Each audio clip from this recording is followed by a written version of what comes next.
So the Samsung Galaxy Z Flip 7, is this the best flip phone you can buy this year? I'm gonna let you know in my full review, so let's get right into it.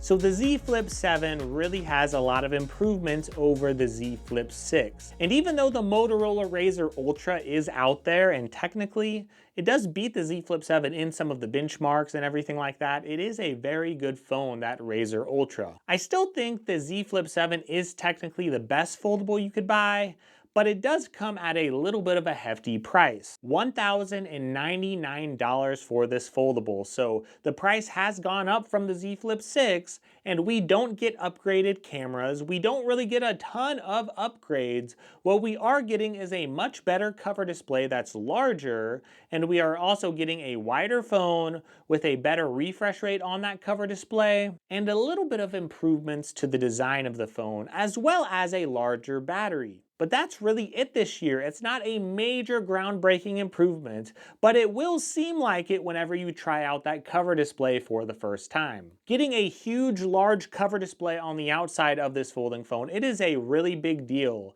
And Motorola, of course, they have been doing this for a while with their Razr phones, but Samsung really stepped it up, and now we have that full cover display. Of course, Motorola does do a better job of allowing you to run apps on that cover display. Samsung, in their base version, they don't really allow that. But if you want to run full apps on the cover display, you can pretty easily. You just download the Good Lock app from the Play Store or from the Galaxy Store, and then you go to Multi-Star and you can actually enable it in the settings there. So I won't knock Samsung too much for that. At least you can actually use full apps, and whenever you do, it's really nice whenever you're going to sleep and you're waking up in the morning. Instead of doom scrolling on this huge display, you could just unlock it with your fingerprint. The fingerprint sensor is on the power button, and you can scroll through a little bit, just check out some basic things, and put the phone down without having to open this full display, because whenever I do that, I tend to doom scroll a little bit. So I really have enjoyed the cover display. The cover display is really nice on the Z Flip 7. It's nice to get a 120 Hz refresh rate on it, to get the same refresh rate you get on the inside. The phone on the inside is also a little bit wider, so if you want a little bit of a larger phone, you do get that. It's technically 6.9 inches on the display, and we do get some other nice improvements here. Now, whenever we look at the display, I just want to say it looks really awesome. It looks great. Of course, you could watch content and have it propped up, or you can have it in the normal mode, of course, watching content. Just have it in that typical phone mode. It looks great. No matter what I'm watching on YouTube or Netflix or whatever online, the screen, of course, is great. Samsung does a great job with their AMOLED displays, and the display here is very bright. It gets up to like 2600 nits of peak brightness, so very good displays, right? But whenever we get to performance, this is one thing that's a little controversial. Samsung did actually go to Exynos processors, even in the US, so you do have to deal with an Exynos 2500 processor. It's only a slight improvement over last year's model whenever they did have Snapdragon, so it's not really much better whenever you're looking at the raw power compared to the Z Flip 6. So that's why when we look at the specs, even though this flies through pretty much everything, I think people that are scared of Exynos and overheating, they don't really need to worry about that. This phone does seem to do pretty well as far as the heat. I didn't really experience any overheating when using it, and it does fly through most things. It's not going to be Snapdragon 8 Elite type of power, but it's still going to be very, very powerful. But of course, a lot of people buy this phone not just for power, they buy it for a fashion statement, and they buy it for utility, because you can actually prop up the phone, take cool selfies with that phone on the rear cameras, but you could also show other people their faces whenever you're taking pictures. And that is amazing with kids. So this doesn't have like a 200 megapixel camera. The base camera sensor is 50 megapixels technically. And yes, it does have a 12 megapixel ultra wide camera, so it's going to be the same cameras as the Z Flip 6 and the Z Flip 7 FE. But the pictures and the video quality are both actually really good this year. They actually made a lot of improvements to the image processing here, and the images look really good, and so does the video quality. It's going to be similar in quality to something like the Galaxy S25, not the S25 Ultra, but similar in a way to the S25, the base S25, and the pictures and video, they do look really nice here. But you're not going to get a great zoom lens, you're not going to get all the lenses in the world, but you will have the really cool utility of being able to show your family members their faces whenever they're taking a picture, or to prop up your phone to take a picture. Maybe you prop it up on a table. You could use the phone like its own tripod, and then you just actually put up your hand like that to take a photo. So there is a lot of cool things you could do, whether you are propping this up to watch content, or propping it up to take pictures, or maybe you're just not getting out of bed and you just want to scroll on a small screen that can fit in your hand. Maybe you want a phone that could fit in your pocket. There are reasons to get a foldable phone like this. Now, for the money, of course, yeah, you could get an S25 Ultra. And the S25 Ultra, it's going to have better cameras in general, all around. You'll have a better zoom camera, a better main camera, and you could get the S25 Edge, which is a great phone. It's light. It'll have a better main camera. Sure, there are other phones out there. But if you're willing to take a small hit here in the camera department, you're going to get a phone that's a lot of fun, that still has a really good main camera, not a great zoom, right? But a really good main camera, and you're going to be able to have a lot of fun with it and still get really great photos, still get tremendous performance, a great display.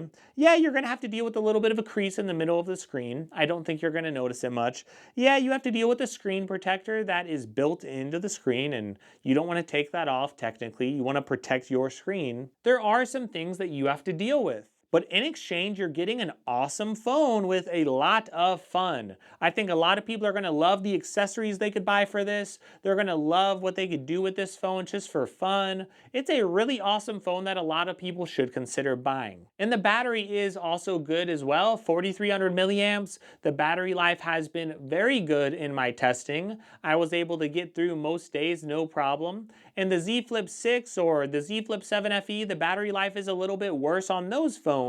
But on this phone here, this Exynos processor seems to be fairly efficient, and with the increase in battery size, I have really enjoyed the battery life on the Z Flip 7. Now, what are the cons? Of course, the cons are that it's not an S25 Ultra, or it doesn't have quite those same cameras. You're sacrificing a little bit of quality as far as the hardware.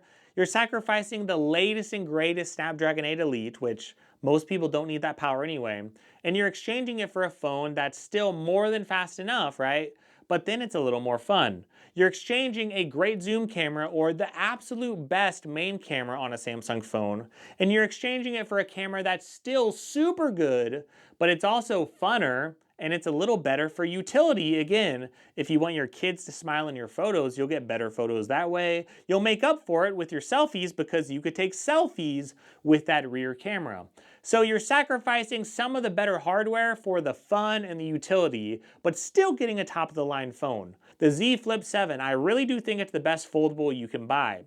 Even though it doesn't have quite the power of the Snapdragon 8 Elite that you get on the Motorola Razr Ultra, and even though it doesn't have quite as good of camera hardware even as the Motorola Razr Ultra, it is cheaper than that phone. Yeah, there are some sales on the Ultra, so that is nice, but I have heard some people mention overheating with the Razr Ultra, and I haven't had that issue on Samsung. Plus, you get Samsung DeX in the regular Flip 7. You don't get that in the Flip 7 FE. You get a bigger battery than the Flip 6 or the Flip 7, 4,300 milliamps here. You get 7 years of operating system updates, and you don't get that with Motorola. I like the software experience overall better with Samsung, and I do think the Flip 7, with the cover display being bigger, it does make it an overall better package. And I do think it's a better phone than the Flip 7 FE, of course. Again, the Flip 7 FE has gone on sale quite a bit, around $699.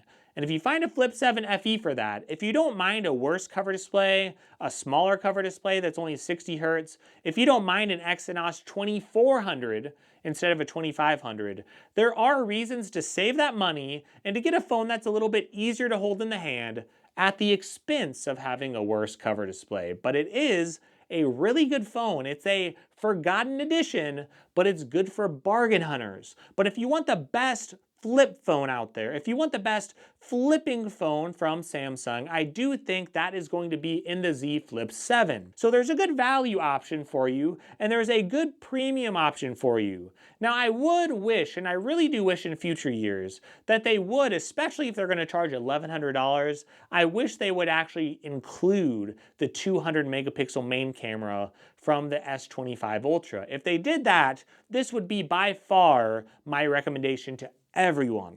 But the cameras here are still really good. The performance is great. It doesn't get too hot. It's a really good design. I really like it. The cover display has blown me away overall. So the Z Flip 7, it really is the best flip phone that I have found. It's the most reliable. I don't really trust, if I'm honest, I don't trust the Motorola Razr with all the hardware to last quite as long, because Samsung has been doing this for a while. They've done a really good job with their phones lasting. There are more repair options with stores in the US like You Break, I Fix. So I would recommend the Z Flip 7 for most people. If you're a crazy enthusiast who wants the best hardware, I would recommend the Motorola Razr Ultra for the best.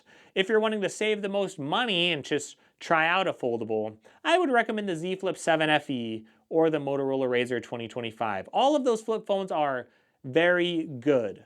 And I think for me, I think it really depends. It depends on the day, honestly. Sometimes I love the Z Flip 7 and the cover display being wider, but sometimes I love my Z Flip 7 FE because it's just really nice and comfortable to hold because it's not quite as wide. So either way, it really depends on if you're a bargain hunter for the FE or if you're wanting the best with the Samsung with the Z Flip 7, or if you're wanting the enthusiast hardware that you get on the Motorola Razr. But I do recommend the Z Flip 7 to a lot of people out there.